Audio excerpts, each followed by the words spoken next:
When I'm going to a new area, there's different steps you take to be able to effectively hunt it.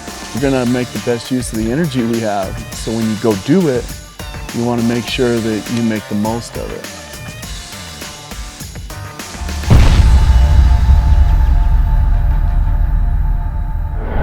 Wanted to kind of go over a few things, what you do when you come to a brand new unit you're not familiar with. And not that, we do it right or wrong. We've just done it a lot and learned a lot of new units. I love learning new units. I love hunting new stuff, finding big deer in weird places, and elk as well. So here we are, Gila Wilderness, never been here before. When I'm going to a new area, there's different steps you take to be able to effectively hunt it, or as best as possible. First, you got to get the maps. Once you have the maps and you basically can view the area and have a place to make some notes with a pen or pencil, you might call the member draw success list. We got that at Epic Outdoors. Guys that are calling in have drawn this tag in the past. They're leaning on guys in the past. Well, in trade for doing that, they're willing to help guys in the future who draw the same tag. Call these guys, visit with them, make notes on the map. So get a map, member draw list. You can call some biologists and game wardens. They're good to visit with. They get a lot of phone calls, and their livelihood doesn't depend on how much information they do or don't give you. So who knows? It's worth calling them. But generally speaking, past hunters, especially in areas they're not going to draw very often, usually are real helpful. And they speak your language. They're hunters. They know exactly what you're looking to do and what you're looking to accomplish, and usually can give you really good info. And so anyway, then it's time to make a scouting trip, or if you're being dropped in, maybe there's not really an opportunity to make a scouting trip. But if you can, come in, scout it. But even at that, when I scout elk areas, like if I'm going to be hunting in the rut for elk, and you scout in August or July, it's good to learn it and to realize what you're up against. Oh man, that was a lot harder than I thought, or whatever. But really, it's hard to scout the rut unless you're in the rut. So you can scout the rut the year prior, but things change so much. Elk move and bulls will come in that you never knew were here. You might not see anything in July, but it doesn't mean it's a bad area. It might be awesome in the rut. Bulls move to the cows, or cows move to the bulls, depending on the unit you're in. And it can just be a rut fest, but a ghost town in July, but a rut fest in September. So a lot of it just depends on the season you have. Sometimes you have a late season November hunt in Nevada or New Mexico or whatever. And that's going to be different too. Bulls don't necessarily winter where they rut. And so you got to figure that out. Again, that goes back to prior knowledge of people that have hunted in the past and whatnot, just to kind of bridge that gap where you're not local maybe, or you don't have the local knowledge. There's no replacing the local knowledge. Guys that live for this unit or guide this unit or whatever, they're just going to have a leg up unless you make friends with them or start grinding yourself and really working it and figuring out how to get a tag multiple years. You're just not going to have what I consider to be local knowledge. And sometimes that local knowledge is what it takes to really have a better chance at killing a monster. Most times that's the case. And then sometimes with the rut, you get to slop into them. Mule deer rut in Colorado, you get to slop into giants without having local knowledge. There's a chance. And same thing with this hunt here in New Mexico. We're hunting state to state to state, and we're still hunting giants. We don't have local knowledge, but a lot of times use that season to your benefit. September rut hunts for elk, November rut hunts for deer. So, and then, you obviously need a card on a GPS. That's new age, not really even new age, the last 10 years. You need to get a card, and so you have the state topographical map on an electronic device, GPS, and be able to use it, be able to be proficient in that. InReach has an internal mapping system. It's a little bit different and shows different springs and tanks sometimes than say Onyx. And I've got a Rhino 650, it's an older GPS. I put the Onyx card in it for New Mexico. And it shows a lot of the tanks. As you know, if you scroll in, it'll show tanks on top of springs. And these tanks are a big deal. These bulls are going to be wanting to wallow and water, and cows are going to be watering as they're rutting and things are getting heated up, and it's freaking 90-something degrees. Elk like water. I went through, as we're just sitting here, and it kind of prompted Chris to talk about it for a minute. I was going through and marking the tanks. Now, you know, when you go on there and you just mark them, you know, it'll pop up and it gives you an opportunity to hit it as a waypoint.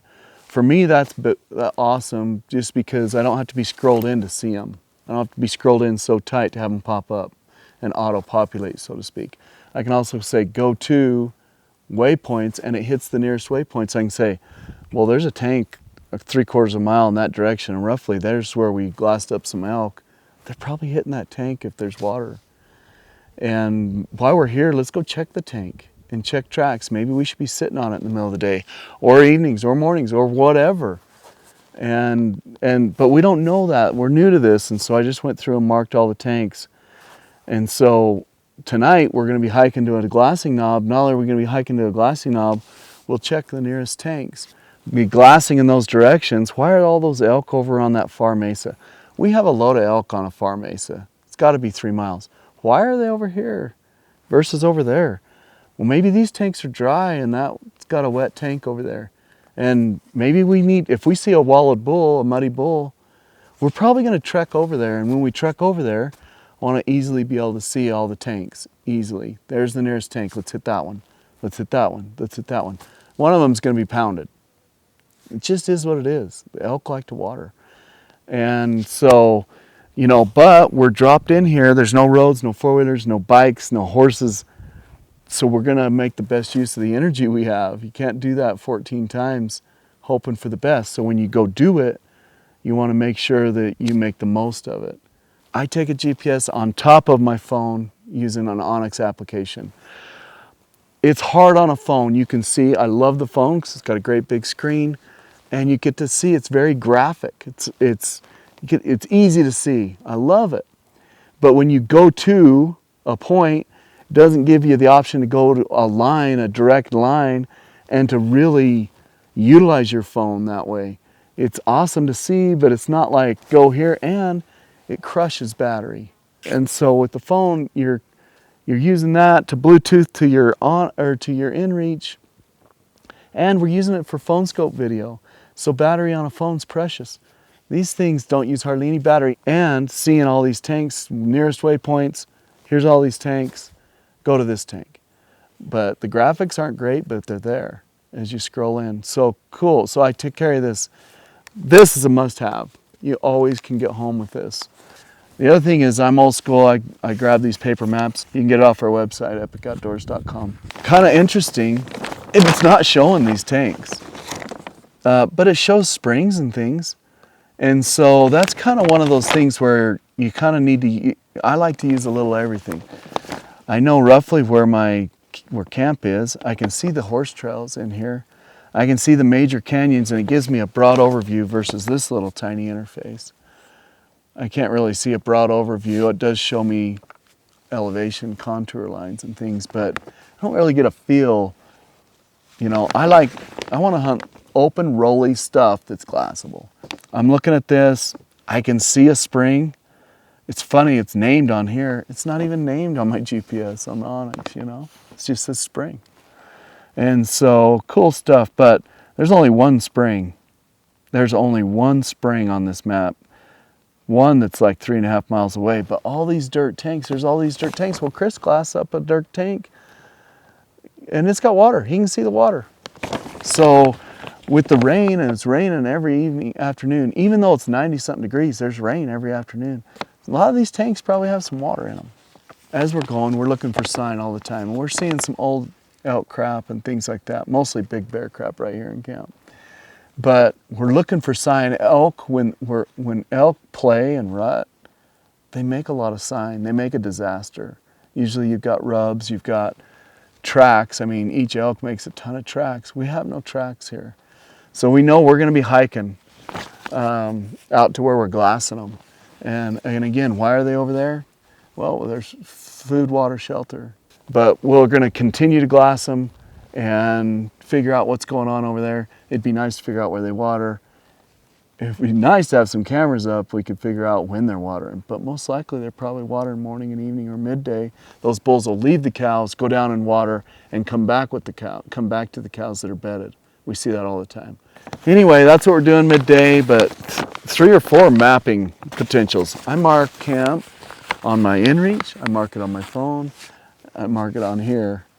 So I don't know, make sure, these devices, you never know when you're dealing with electronics. I don't want them going down, not being able to figure it out. Anyway, that's kind of the thing. You need the maps, you need to know where you're going, you need to know how to get in and out, you need to have the proper gear, you got to be able to use that gear, you got to have the desire to use it, you got to have the desire to get out of your comfort zone. If you don't get out of your comfort zone. Hunt good stuff around your place. That's okay too. So anyway, it's kind of cool for us. We're only coming in here for 5 to 7 days. 7 if it's good. If it's terrible, we're out of here in 5. And we're going to go to the next hunt.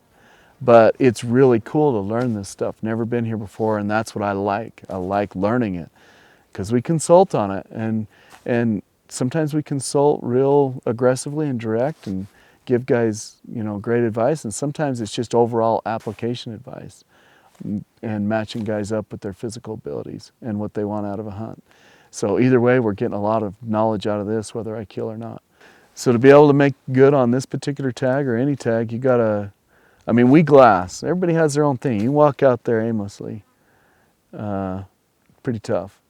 Could be checking tanks, probably be the best thing. If I was gonna go out there and just walk aimlessly, I'd be going to all the water sources. Well, and listen for bugles as you're going, obviously. But it's hard for me to just go out there aimlessly when you're going to be bumping elk. What if you bump your bull? What if you don't know? It's just tough. So we're going to glass for the first day or 2. Then we're going to go out there probably, maybe. Chris convinces me to. So, but glassing, we're going to, how to make the best use of it. Maps, glassing, tanks, water. Try to cover the numbers. We saw 5 bulls today. Or 6, something like that. Rags fighting, little bulls, couple little bulls. Didn't see one of the bigger bulls I saw last night. But wouldn't have seen much if we were out there walking around, most likely. So it worked. We saw bulls. We're not passing them, but passing the opportunity to hunt them. So what we're doing is working. How are we going to see more bulls and the next set of bulls? And when we find the right bull, what's his story? What's his daily routine? How can we get in the middle of his daily routine? This is where he beds, this is where he waters, whatever his daily routine is. And that's what we're going to figure out. But we got to find that bull first. So anyway, a little bit of a process.